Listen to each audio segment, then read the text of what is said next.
আৰু তেওঁলোকেও চেষ্টা কৰিছিল দল হিচাপে, কিন্তু ৰাইজৰ মেণ্ডেট না, সেইটোতো আমি মানিব লাগিব।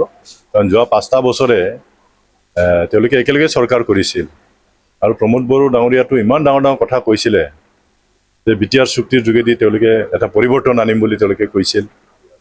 পৰিৱৰ্তনটো একো নহ'ল, বৰং বিটিচিত যি আছিল সেইটো নোহোৱা কৰিলে তেখেতে। সেইকাৰণে বিটিচি অঞ্চলৰ ৰাইজে তেওঁৰ ওপৰত বহুত খং আৰু খুব কৰাটো আমি দেখিবলৈ পাইছিলোঁ। আৰু সেই খং আৰু ক্ষোভৰ যোৱা 22 তাৰিখে এইটো বহিঃপ্ৰকাশ মানে ভোটৰ যোগেদি মানে প্ৰমোদ বড়োক মানে প্ৰত্যুত্তৰটো দিলে। নাই, সেইটো এটা কাৰণ হ'ব পাৰে, কাৰণ তেওঁলোকে য'তেই ত'তেই মানে উচ্ছেদৰ জাননী তেওঁলোকে দিছে। তেওঁলোকে চাব লাগিছিল, কৰ্তব্যটো আছিল চৰকাৰী অনুষ্ঠান প্ৰতিষ্ঠান হ'ব লাগিব, আমাৰ ইয়াত ইণ্ডাষ্ট্ৰীও হ'ব লাগিব, কাৰণ উন্নতিটো হ'ব লাগিব।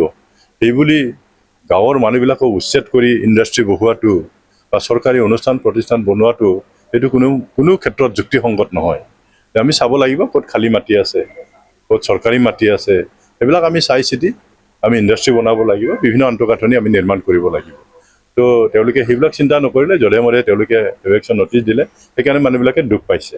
বিশেষভাৱে মই যদি ডেপুটি চিফটো পাওঁ, মই অকল ভৈৰৱকুণ্ড সমষ্টি বুলি নহয়, এণ্টাৰ বিটিচি অঞ্চলটোত আমাৰ যিবিলাক মেজৰ সমস্যাবিলাক আছে, সেই সমস্যাবিলাক সমাধান কৰিবৰ কাৰণে আমি চেষ্টা কৰিম।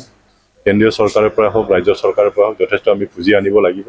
কাৰণ পুঁজি অবিহনে কোনো উন্নয়নমূলক কাম আমি কৰিব নোৱাৰোঁ। সেইকাৰণে ৰাজ্য চৰকাৰ, কেন্দ্ৰীয় চৰকাৰৰ লগত ভাল সম্পৰ্ক ৰাখি পেলাই আমি বিটিচি উন্নয়নৰ স্বাৰ্থত আমি কাম কৰিব লাগিব।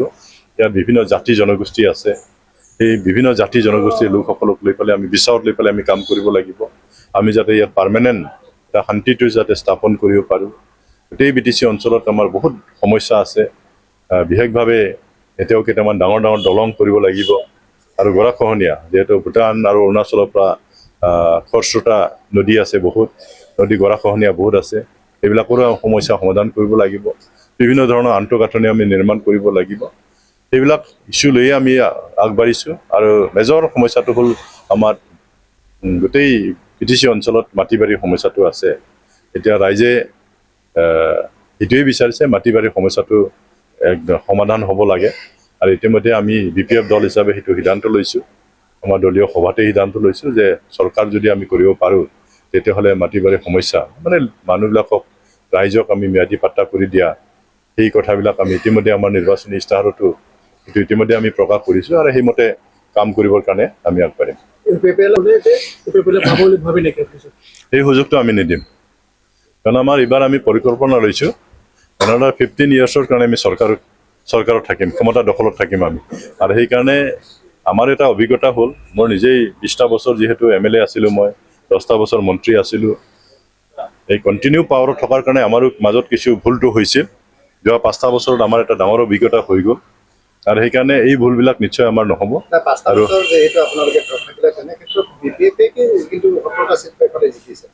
নাই, সেইটো ক'ব বিচাৰিছোঁ মই, 17টা চিট আমি পাইছিলোঁ, কিন্তু বহুত চক্ৰান্ত তাত চলি গ'ল। এই চক্ৰান্তৰ কাৰণে আমি চৰকাৰ গঠন কৰিব নোৱাৰিলোঁ। যাই কি নহওক, আমি চৰকাৰ কৰিব নোৱাৰাত আমাৰ দল কিছু আমি ভাবিছিলোঁ অলপ কিবা হ'ব, কিন্তু সেইটো নহ'ল। আমি যিকোনো বিনিময়ত আমি ক্ষমতা দখল কৰিবৰ কাৰণে আমাৰ দলৰ নেতা কৰ্মী সকলোৱে মানে উঠি পৰি লাগিল, আৰু লাষ্ট মুহূৰ্তত আমি ক্ষমতাটো আমি আকৌ ঘূৰাই আমি পালোঁ। গতিকে আমি ভৱিষ্যতে যাতে এনেকুৱা ধৰণৰ নহয়, ইয়াৰ কাৰণে আমিও সজাগ। গতিকে আমি প্ৰত্যাহ্বানটো আমি মুখামুখি হ'ম, এইটো আমাৰ চেলেঞ্জ এটা হয়। আমি সেই প্ৰত্যাহ্বান নেওচি আমি কাম কৰিম। প্ৰথমতেতো মই আমাৰ ভৈৰৱকুণ্ড সমষ্টিৰ সকলো ভোটাৰ ৰাইজক মই কৃতজ্ঞতা জনাইছোঁ। তেওঁলোকে মোৰ ওপৰত বিশ্বাস ৰাখি মোক ভোটদান কৰিলে আৰু মোক জয়যুক্ত কৰালে, সেইকাৰণে মই অন্তৰৰ পৰা তেওঁলোকক মই ধন্যবাদ জনাইছোঁ। মোৰ নিজৰ ওপৰত এটা বিশ্বাসটো আছিল, কাৰণ মই 2001 চনৰ পৰা 2020 চনলৈকে মই ওদালগুৰি সমষ্টিৰ বিধায়ক হিচাপে কাম কৰা এটা সুযোগটো পাইছিলোঁ। মই ভৈৰৱকুণ্ড সমষ্টিত যিবিলাক সমস্যা, বিশেষকৈ ৰাস্তা ঘাট, খোৱা পানী, ইলেক্ট্ৰিচিটি, মোটামুটি সকলোখিনি কাম মই কৰিবৰ কাৰণে সক্ষম হৈছিলোঁ।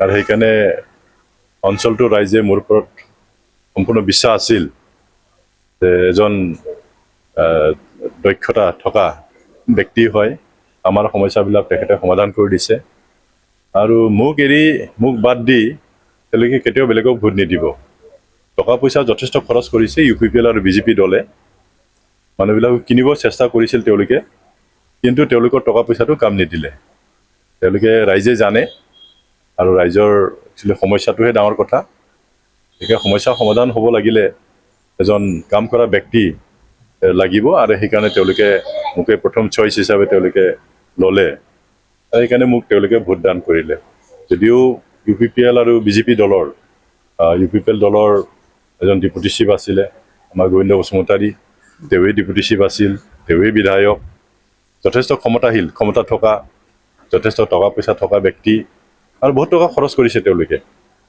আৰু মই জনামতেতো ঘৰে ঘৰে তেওঁলোকে টকা বিলাইছে 25,000 ভোট কিনিবৰ কাৰণে তেওঁলোকে চেষ্টা কৰিছিল সেইটো কামত নিদিলে আনফালেদি BJPৰ যিজন প্ৰাৰ্থী তেওঁ কোটি টকা কোটি মানে এজন ব্যক্তি আনফালেদি চৰকাৰ মন্ত্ৰী বহিছে জিলাখনত 3জন 4জন 5জনলৈকে MLA ইয়াতে মেল মিটিংবিলাক কৰি আছে তেওঁলোকে গাঁওবিলাকত সোমাই আছে গতিকে তেওঁলোকৰ টকা পইচাও মানে কামত নিদিলে আৰু সেইকাৰণে মই ভৈৰৱকুণ্ড সমষ্টিৰ ৰাইজক মই ধন্যবাদ জনাইছোঁ যে টকা পইচাটো তেওঁলোকে গুৰুত্ব নিদিলে কাৰণ তাত আমাৰ বহুত সমস্যাবিলাক আছে সমস্যাবিলাক সমাধান হ'ব লাগে আৰু সেইকাৰণে তেওঁলোকে প্ৰথম স্থানত মোক ৰাখিলে আৰু মোক ভোট দি তেওঁলোকে জয়যুক্ত কৰিলে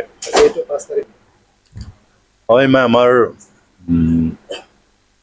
PMB মিটিং আছিলে এইদিনাখন PMB মিটিঙত এটা সিদ্ধান্ত লৈছে আৰু সেই সিদ্ধান্ত অনুযায়ী আমাৰ মাননীয় আমাৰ চিফ আমাৰ লিডাৰ আমাৰ দলৰ আমাৰ মহিলা ডাঙৰীয়াই তেখেতে নিজেই মোক প্ৰস্তাৱ কৰিছে ডেপুটি লিডাৰ হিচাপে আৰু যেহেতু ডেপুটি লিডাৰ মোক বাছনি কৰিছে সেইটো নিয়ম অনুযায়ী মই চৰকাৰ গঠন কৰিলে ডেপুটি চিফটো তেখেতে মোক দিম বুলি ইতিমধ্যে কৈছে চাব দেখা যাব মানে শপত গ্ৰহণটো কৰি লওক ইমান খৰখেদাটো আমি কৰা নাই যিহেতু আমি এবছলুট মেজৰিটি আমাৰ হাতত আছে পূজা চলি আছে সকলোৱে পূজাটো ভালকৈ খাওক তাৰপিছত লাহেকৈ আমি চৰকাৰ গঠন কৰিম